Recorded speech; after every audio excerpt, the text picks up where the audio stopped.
এই প্রশ্নটা অনেকেই করছে যে চলমান আন্দোলনে মাদ্রাসার ছাত্ররা কেন নামতেছে না। প্রথম বিষয় হচ্ছে যে মাদ্রাসার ছাত্রদের এই আন্দোলনে সরাসরি সম্পৃক্ত হওয়ার যৌক্তিকতা নেই, কারণ এই আন্দোলনটা হচ্ছে ছাত্রদেরকে নিয়ে, ছাত্র আন্দোলনটা করতেছে। আর আন্দোলনটার সূচনা হয়েছে বৈষম্য বিরোধী আন্দোলন, অর্থাৎ চাকরি বাকরিতে যেন কোনো বৈষম্য না থাকে, কোঠা প্রথা না থাকে, মেধা ও যোগ্যতার ভিত্তিতে যেন চাকরি হয়। আমরা এবং সমস্ত বাংলাদেশের আলেম ওলামা পীর মাশায়েখ, মাদ্রাসার ছাত্র তো বটে, সবাই ছাত্রদের এই আন্দোলনকে নৈতিক সমর্থন করি, কারণ তাদের দাবিটা যৌক্তিক। এবং আমি এর আগে বিভিন্ন মাহফিলে লেকচারে বলেছি যে কোরআন ও সুন্নাহ মোতাবেক ছাত্ররা যে আন্দোলন করে যাচ্ছে, বৈষম্য বিরোধী আন্দোলন, এটা যৌক্তিক।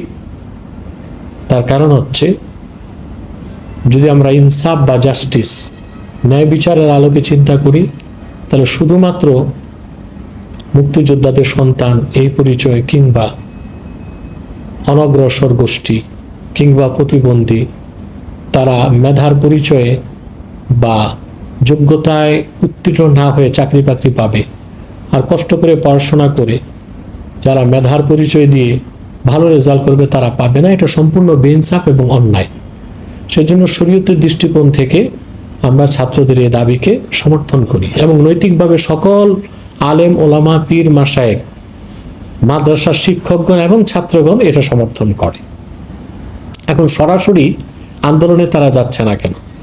কারণ যারা মাদ্রাসার ছাত্র, বিশেষ করে কবি মাদ্রাসা কেন্দ্রিক, তাদের তো কোনো চাকরি বাকরির সুযোগ নাই।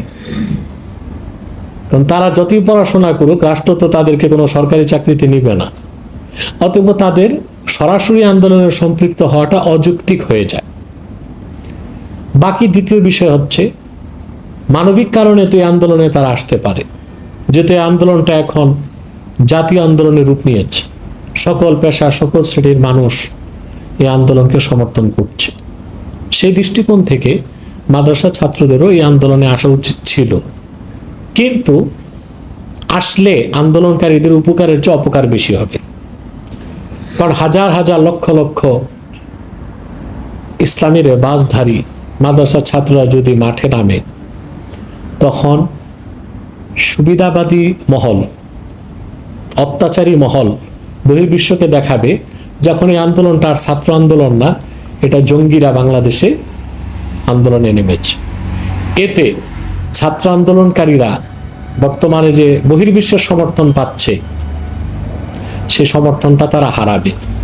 অতএব ছাত্ররা যদি সরাসরি আন্দোলনে সম্পৃক্ত হলে ছাত্র আন্দোলনটাই বুমেরাং হয়ে যায়, তার চেয়ে তো ভালো সরাসরি সম্পৃক্ত না হয়ে লেখালেখি, বক্তব্য কিংবা নৈতিকভাবে সমর্থন দেওয়াটাই উচিত।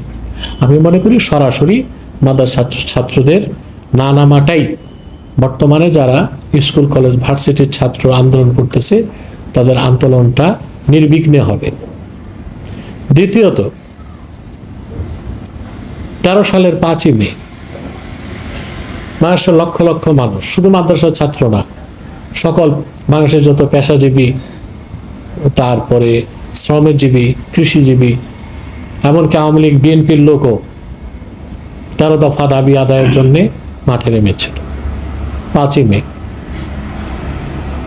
তো 5ই মে তো শাপলা চত্বরে আমার যে বক্তব্য, এটা দেখেছে মানুষ, এবং আল্লাহ ভালো জানেন আমার বক্তব্যটা সবচেয়ে বেশি প্রচারিত হয়েছিল।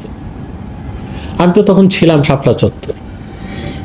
সেদিনও তো প্রচুর পরিমাণ আলেম ওলামা মাদ্রাসার ছাত্র শাহাদত বরণ করছে। এখন যে ছাত্র আন্দোলনের পক্ষে বুদ্ধিজীবী মহল, শিক্ষক মহল, সাংবাদিক, নায়ক নায়িকা, গায়ক গায়িকা সবাই এই আন্দোলনে সমর্থন দিচ্ছে, দুঃখ প্রকাশ করছে, এবং এটা অমানবিক নির্যাতন হচ্ছে ছাত্রদের উপর, নিরীহ মানুষের উপর। তো 5ই মে যারা শহীদ হয়েছিল তারা কি মানুষ ছিল না? তখন এই বুদ্ধিজীবী মহল কোথায় ছিল? শিক্ষকরা কোথায় ছিল? কবি সাহিত্যিকরা কোথায় ছিল? তা কি ন্যূনতম প্রতিবাদ করেছিল অত্যাচারীর বিরুদ্ধে, জালেমের বিরুদ্ধে? ন্যূনতম প্রতিবাদ তো তারা করে নাই। তাহলে এখন আগ বাড়িয়ে মাদ্রাসা ছাত্ররা যদি মাঠে নামে, তখন তো বা শিক্ষকরা বা তাদের মুরব্বীগণ তাদেরকে যদি মাঠে নামতে বলে, আর ছাত্ররা যদি বলে, যে তখন স্কুল কলেজ ভার্সিটির শিক্ষকরা ছাত্ররা কোথায় ছিল, বুদ্ধিজীবীরা কোথায় ছিল? এখানে একটা প্রশ্ন চলে আসে। অতএব সব দিক বিবেচনা করে আমি বলবো যে মাদ্রাসার ছাত্র যারা, শিক্ষক যারা, আলেম ওলামা যারা, তারা মূলত এই ঘটনায় ব্যথিত। এবং এতগুলো এই যে স্কুল কলেজের ভার্সিটির ছাত্র, আমার চোখেও পানি আসে এদের নির্যাতন দেখলে। এটা তো আমাদেরই সন্তান। এবং মাঠে ময়দানে আমরা যখন যাই ওয়াজ মাহফিলে, তো হাজার হাজার মানুষ আসে, 10%ও তো বৃদ্ধ মানুষ আসে না, সবই যুবক, কিশোর। এরা অধিকাংশই হয় স্কুলের ছাত্র নয়, কলেজের ছাত্র নয়, ভার্সিটির ছাত্র। আমরা তো মনে আশা রাখি এদের মাধ্যমে বাংলাদেশে ইসলামী হুকুমত কায়েম হবে আগামীতে। অতএব এদের উপরে নির্যাতন, নিপীড়ন আমরা আসলে মুখ বুজে সহ্য করতে পারি না। আমাদের হৃদয়ে রক্তের ক্ষরণ হচ্ছে, এবং আমরা আমাদের অবস্থান থেকে যতটুকু নৈতিক দায়িত্ব হিসেবে করা দরকার ব্যক্তিগতভাবে আমি করে যাচ্ছি। অথবা বাংলাদেশেও সরাসরি ছাত্ররা যদি আন্দোলনে নাও নামে, আর সেই নামার দ্বারা বর্তমান আন্দোলনকারীদের ক্ষতি হবে, জঙ্গি তকমা দিয়ে পুরো আন্দোলনটাকে বুমেরাং করে দেওয়া হবে। অতএব সরাসরি না নেমে ছাত্রদের পক্ষে, মজলুম ছাত্রদের পক্ষে মাদ্রাসার শিক্ষকদের, ছাত্রদের যা যা করার তা করা উচিত বলে আমি মনে করি।